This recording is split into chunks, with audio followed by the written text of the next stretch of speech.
Good morning, gentlemen. Guess he's back. Good morning. How are we doing today? M&M or travel or both? Huh? Both. Michael, ask a question. I did not. Both Eminem and Travel are back. Oh, yeah. Well, I was gonna say that's the topic. I was asking how you guys are doing. We'll get there in a second. We'll get there. Yeah, but it's always we're doing good, fine. We just never said it's shit. Everything is always positive. Come on, it's always the same answer. What do you expect? Gonna be really open here to tell how shit everything? No, all good. You never know. It's the morning show. That's true. That's true. We can get into it right away if you want, but we'll see. We'll see. Anyways, I'm really excited and really caffeinated for this episode. It's going to be a blast because as we, well, I'll just say this. All the listeners and viewers of the show don't know this, but we plan the episode pretty last minute. Like Sunday night, it's done. We figure it out. Monday, we go with it. But last week, we have the management meeting, right? And we do the whole preparation and then we have discussion for over 5 hours. Yeah, 100%. But last week we got the topic way early because we saw very early on last week that Travel's back. And so in honor of this week's episode, guess who's back? Back again. Travel's back, baby. Shady's back. So anyways, really excited. So next week, last with the Eminem. Yeah, next week Eminem will be our guest after he sues us for using a song in our podcast. But all good. I'm excited. It's good stuff. We're seeing record profits in the not record profits, rising profits from a lot of companies. And yeah, that's kind of like the theme of this episode. So everybody ready to go? Let's do it. All right. Let's see Grandma.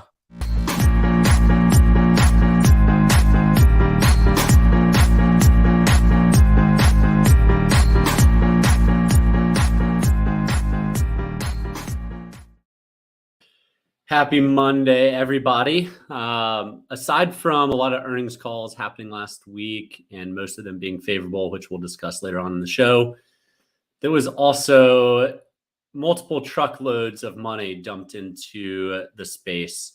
Again, mostly towards the vacation rental side of travel and hospitality. So we saw AvantStay raise $500 million. We saw Evolve raise $100 million. We saw Plum Guide raise close to $30 million. We saw Lavanda raise $7 million. All of these are involved in short-term rentals in one capacity or another. So I can't remember a time where there was so much funding pumped in, with the exception of maybe the peak of COVID when Airbnb took on $1 billion or $2 and Expedia took on $1 billion. But aside from that, the amount of money that's still getting pumped into the space is rather significant and a sign of the times. So exciting to see it happen and excited to see where it takes us.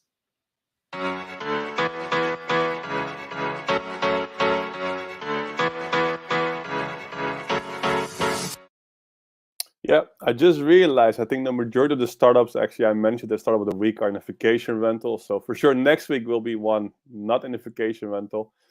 Because this week is AvantStay, as Michael just mentioned, they raised $500 million of investment. So it's a pretty large amount. What they're going to use actually for buying real estate. So they're going to buy assets, they're going to buy real estate. So actually to grow their supply. They did actually, surprisingly, 2 months ago, did another round of $160 million. When they did actually their Series B. So it's actually 2 months ago when they did the previous one. Now another one. So let's see more companies actually like the companies like this actually buying much more assets and just take a bigger market share. So well done, team of AvantStay, by raising this $500 million, and let's see how many new real estate they will add to their portfolio. Yeah, and before we jump into the topic of the day, a couple more comments on this. It's a trend, like Michael said, is continuing to happen. Institutional capital, crowdfunding, like we heard the other day, on buying up assets. And traditionally, the assets have all been owned by a third party, just somebody that owns a second home and gives it off to management. That's tough to scale. There's a lot of churn. People buy and sell homes all the time, especially second homes. So owning and controlling the inventory as a whole is a great way to control the calendars, to keep all the profits, yada, yada. The challenge is, and I would suspect we'll start to see this more and more in the coming weeks, months, years, is as more institutional capital owns second homes, owns real estate in destination markets, regulations is going to crack down hardcore. And they're going to find ways to not allow institutional capital to own properties in their communities. And we saw this already with Picasso in Palm Springs. Picasso is a fractional ownership, semi-institutional capital. And Palm Springs called them a timeshare, which is banned in the city. And they're no longer allowed to do business there. So, for all the people like Rent Responsibly and, Expedia's government relations team, shout out to all you guys grinding it out and keeping the short-term rentals segments operational and legal. Yep. It's going to get a whole lot harder in the coming years with this institutional capital. Well, I was going to say, even just this weekend, listening to a podcast that actually Dana from Rent Responsibly sent my way with Brian Chesky at a Miami conference, and really going into like the legitimacy of vacation rentals. And he was talking about a lot of governments and certain cities and whatnot were always fighting them paying taxes because it would legitimize Airbnb vacation rentals.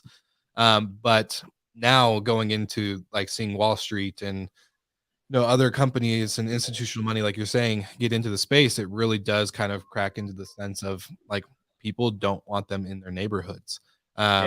Which is it's a whole different topic, but like also kind of gets me thinking, because like also this last week we saw Wander raise almost $30 million of revenue, or not revenue, sorry, $30 million of cash in order to start pretty much doing the same thing, buying homes in order to create that, work remote traveler nomad space to really take it over. So it's going to be that's why there's this regulation. But what you saw, for example, also in Amsterdam or other big cities, they were just buying so many properties, and actually the blocks, actually you were living there and all around you was actually full with people just booked on an Airbnb, right? So, and this is, you can see so much movement, new people, you don't know your neighbor. That's also what, if you have a property and you prefer not to have people around you who just actually stay there for a few days, right? It just, they will not. They don't. If people go on holiday, they don't take care of the properties and not of the common spaces. So, well, I think that's a misconception, Ross, that the hotel people often have of short-term rentals. Short-term rentals are actually better taken care of than long-term rentals or owned assets, because every 7 days you have cleaners going in. Every 7 days you have pool and lawn care and landscaping. So second homes are often the prettiest homes on the block, or short-term rentals are. But it's one thing if I own a second home, you own a second home, Will owns a second home, we're all in the same community in Florida. It's another thing if a institutional investor out of New York has 50 of the 75 homes in your neighborhood, in your community. They're really, you do lose that community feel. The whole mantra of Airbnb, live like a local, goes away when an institutional investor owns 50% of a neighborhood or 50% of a community. So, but you don't think it's also going to change if the approach, because sometimes so the experience, the host, the locals, what you said, and if just again mass tourism and like there's no experience, no guest relation, no experience, I think it will change, right? And that's what people also love the experience of booking Airbnb, because you meet somebody, it's new, it's different. And if they're all the same and they're just indeed focused on mass tourism, and you're just a number. It's a good point. I think the argument that happens in cities most of the time right now is noise, parking, and trash. A lot of that is because they're individual Airbnb hosts who don't know what they're doing. So when you have AvantStay that owns or manages a ton of properties and community, they use NoiseAware, they use Party Squasher, they use guest screening. They're professional. They're going to clean up trash. They're going to make sure parking is taken care of. So now the argument shifts at City Hall from being a responsible manager, which they are. They're super tight on operations. They're a great company. But now it shifts to, our community might be getting wrecked by not being a community anymore. So, that's the evolution of government relations in short-term rentals. It's a challenging subject matter, and I think we've taken up more time than we wanted to, but it's an important topic. It's one that obviously I'm very close to at NoiseAware. Yeah. And it's vital for our whole ecosystem of short-term rentals. Well, a good way to segue into it is, to shout out our NFT sponsor of the week, because we've had 13 of them total. And I'm going to just move away from this part of the chat to our NFT sponsor of Enzo Connect. We got to give a big shout out to you guys who purchased 10 of our amazing NFTs. So 10 weeks of getting showcased on GMH. And I'm excited. But we have new ones. We have still a few available for listeners. Oh yeah. There's tons We more. do have. Yeah. Okay, tell them, how can they buy one? They can go to OpenSea.io, I think is what is the address. I'll put the link in the comments and all the descriptions and Cool. the usual. So on another note, people wouldn't be investing $627 million last week into the sector if the sector wasn't very strong. So to jump into the topic. Well, I was going you to say, made this calculation. That's so cool. You just prepared before. This is the best preparation you ever did, Michael. I'm good with money, with dollar signs. I can keep track of those pretty well. Okay. Ask me anything else about math. I'm terrible at it. But if it has dollar signs associated with it, I've got it. But we've got record travel expectations this year coming from Expedia. We saw Airbnb, Marriott, Hilton all beat earnings this past quarter, Q4. So the future is bright. There were a couple who missed. Hyatt missed. Booking announces this week based on layoffs that happened a couple weeks ago. My guess is they're going to miss, but I have no idea. This is not investment advice. Asterisks. Do not take everything we say with a grain of salt.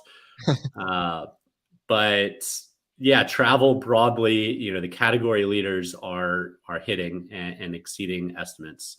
So it's great to see, at least on the lodging side.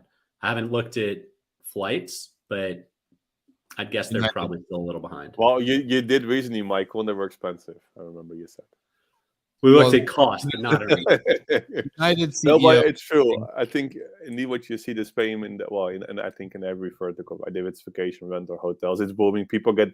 Everybody you're speaking to is like they see again, they see the light, right? It's okay, let's start booking again. Just planning my holidays, plan for the summer, plan for autumn. So people are at the end, everything is restarting, and you see this when also those messages are shared in social media. Of course, the whole industry is like, okay, it's coming back, right? So it also gives you a lot of confidence actually when you see those numbers or you see those people speaking. Let's travel again. So it's just an effect now what you see in the whole industry. For sure. And Delta did beat earnings, so we're off to a great start. Well, and then last week we saw Alaska Airlines create their subscription flight pass. I did sign up for it, but then I read the fine print and unsigned up. I unsubscribed because it's only for a few cities on the West Coast that I don't visit often at all, and I had no real reason to go. So once they expand the flight pass and the subscription destinations, I will sign up again. But pretty cool. I thought, Ross, you would be a fan, because it was one of the predictions that some airlines would go into subscription. So if you just listen to back to one of the episodes.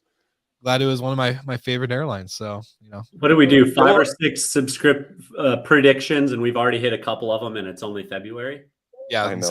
Two or 3 predictions already been picked. So, well, more airlines will follow, but still, the prediction I did Airbnb into subscription. Let's see if this one will take place. I still think so. That's the one I predicted. Brian Chesky publicly did say on a stage in a conference in that podcast I was listening to, subscriptions was not a area that they were looking at growing. They were looking at more of like a membership, but like a loyalty rewards program. But you never know. That could always just turn into a subscription. Because someone did ask. That was one of the live Q&As was, are you going to do It wasn't me. No, it wasn't you. It was right. It wasn't me. One of your No. staff? Probably.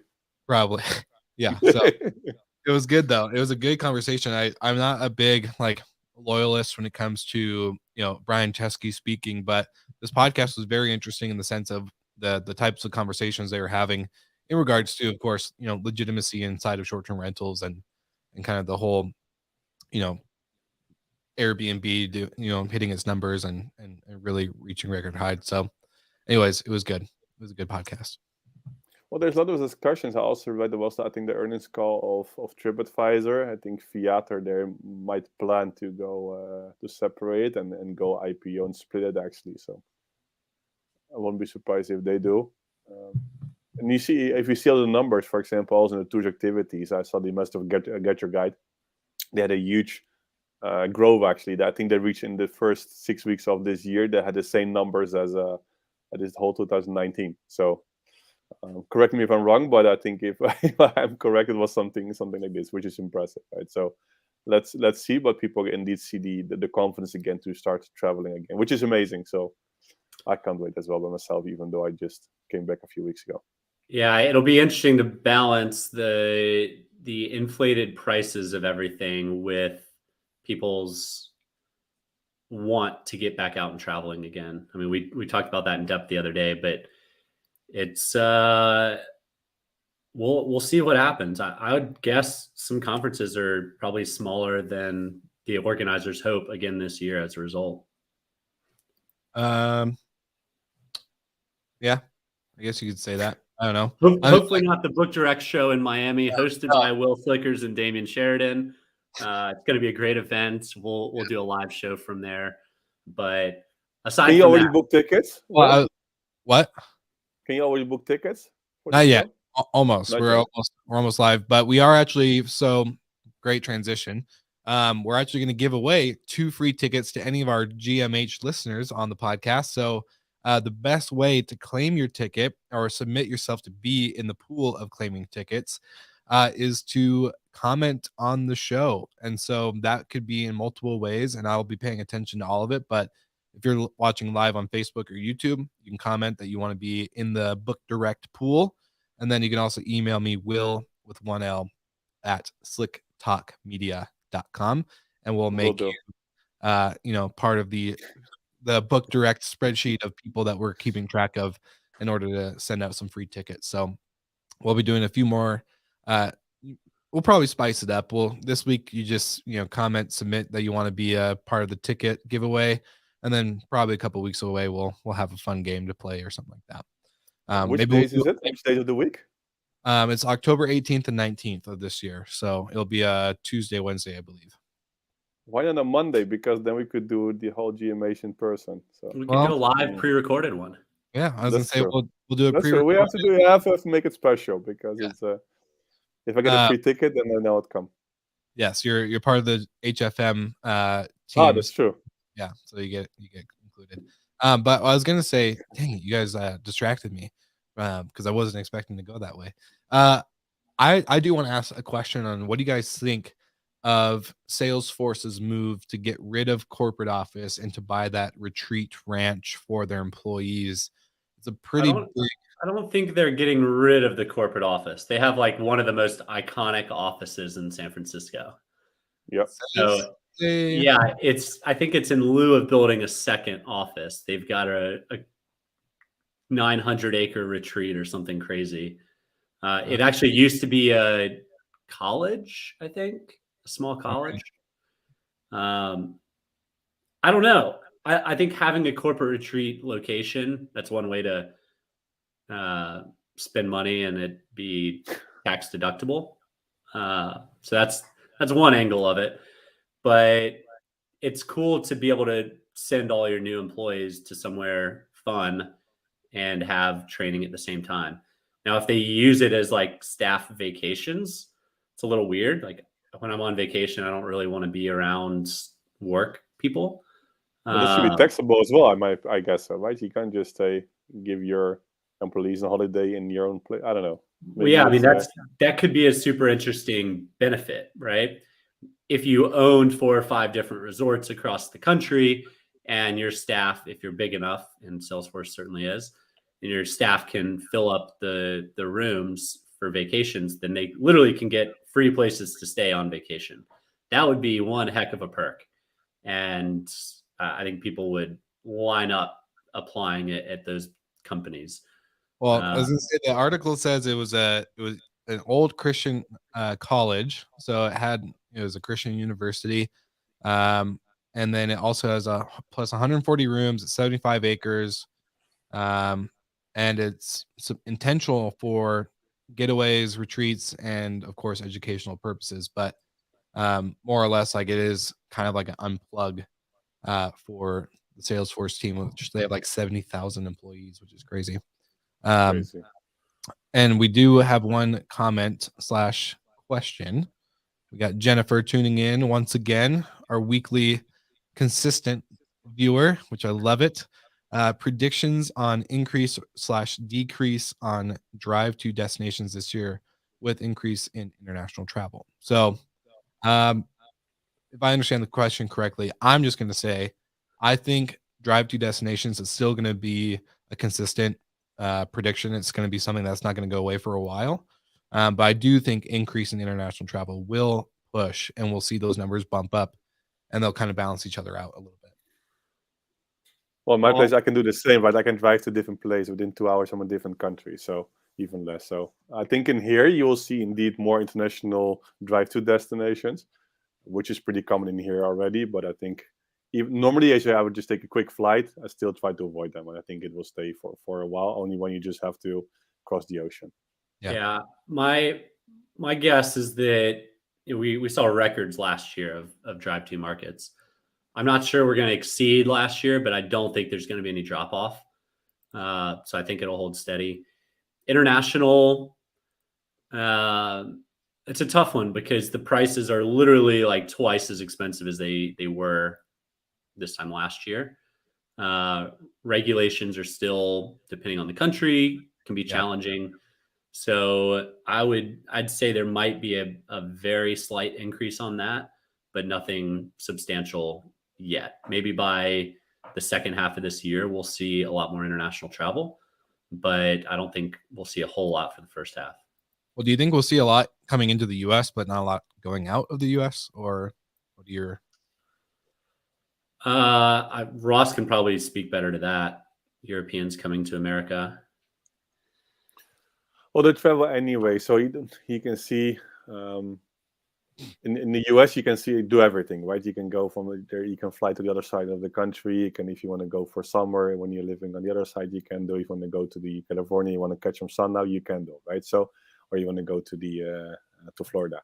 So, thinking if you look at the Europeans, you just if we're staying in here, there's not much sun in Europe, right? If we just really want to see some sun, you have to take a flight, for sure, in a different country. So. I would say that the Europeans, I think still, I would say till summer, the majority will stay here. I think they're the folks and still can just stay close to home or a few hours drive. We see camper vans, for example, campings, they do extremely well. They had record years. Yeah. I think it will still stay for the coming years because people just bought one, right? There's the record sale. So I guess in the coming years, they will use it. I think it will take some time before the international flights will come back as before. So travel will, I think, remain. Actually, this year are probably booming. I think travel, visit flights will be a bit less. And I think also crossing the ocean for some people is still a bit okay. You don't know the regulations and everything. It's still insurances, medical stuff. It's always different because people in Europe, they have a European insurance. If you're looking at healthcare, then the majority. So in that case, I think they will stay more still in Europe than before. Very interesting. Yeah, and not to quote or go back to that podcast with Brian Chesky, but it was a very interesting conversation. And he kind of talked about like business travel is dead in the way we knew it, in the sense of like, it's no longer like, I'm pretty sure Michael Golden, you kind of experienced this, is like, it's no longer required to have to fly somewhere in order to make a deal happen. You can make the deal happen virtually, but the relationship part will never go away. So it's always about building that relationship. But 34 times more likely to get a yes in person than over email. Yes, but it's not going to say, like, you're not going to fly every week to go make every deal happen, are you? That's the thing. It's like, it's more or less likely going to become something that we have to do in order to really close. But it's always going to be that relationship part, which you said is more likely to make it happen. But in the sense, keeping that relationship alive, or after the deal is done, or before the deal is, whatever. I don't know. I just thought that was pretty interesting because, in the sense of a lot of corporate travelers, they're all about their points, their loyalty. We all know this. Like, I'm a loyalty Marriott person, so if I were to travel, it'd be constantly in the Marriott hotel, Alaska airline flight, Delta, whatever. But I just don't. I don't know. Be interesting to see if it comes back to the full swing. Well, I'm excited to get into whose brand is it anyway, because we haven't done this in a while. Yes. Okay. Since that we're at the end of the episode and Michael doesn't want to keep talking about business travel, we're gonna go ahead and do whose brand. Because there's none, so we have to. Here we go. All right, you guys ready? Hilton. Okay. This is IHG. This is an easy one. This is IHG. So Ross seems rather confident, so I'm gonna say IHG also. He is correct. International Continental. Well, this was so easy because IHG we signed a contract with them, and actually their group name actually on the contract is Six Senses actually. So I think it's even the name of the holding company. So it was an easy one. Weird. That's weird. I Interesting. so. Well, it was a brand that I haven't recognized, and I was like, oh, that'd be kind of fun. I've gotten 2 in a row then. All right, guys. Well, in order to conclude this episode, I just want to say one thing, and that is, Guess who's back again. Do we have any sponsors to cover? We do, yeah, and we've been placing them in the audio ad, but do a big shout out to Operto Technologies out in Canada. Steve Davis, we know you're watching, so go ahead and tip your hat down to that. We love working with you guys, and if you don't know who Operto is, they're a awesome and amazing access control platform for vacation rental and even hotel managers. So just know that you can use Operto to power your buildings and get all of the cool access that your guests need, plus an amazing addition to guidebooks and operations. So yeah, they really can power the whole back end. So well done, Operto. I was just going into that, and they're amazing new guest experience app, which is awesome. And then of course Jetstream Tech Solutions. We want to give you guys a big shout out as well. If you don't know who Jetstream is, go to jetstreamtech.io in order to figure out more and use the code SlickTalk to get 50% off. They're going to come up with a GMH one, but you should be loud because it's an amazing discount. It's an amazing discount, but again, all the listeners know. Show notes. That's all. Okay. So, yeah. All right, guys. Well, it was a great week, and we'll see you guys all again very soon.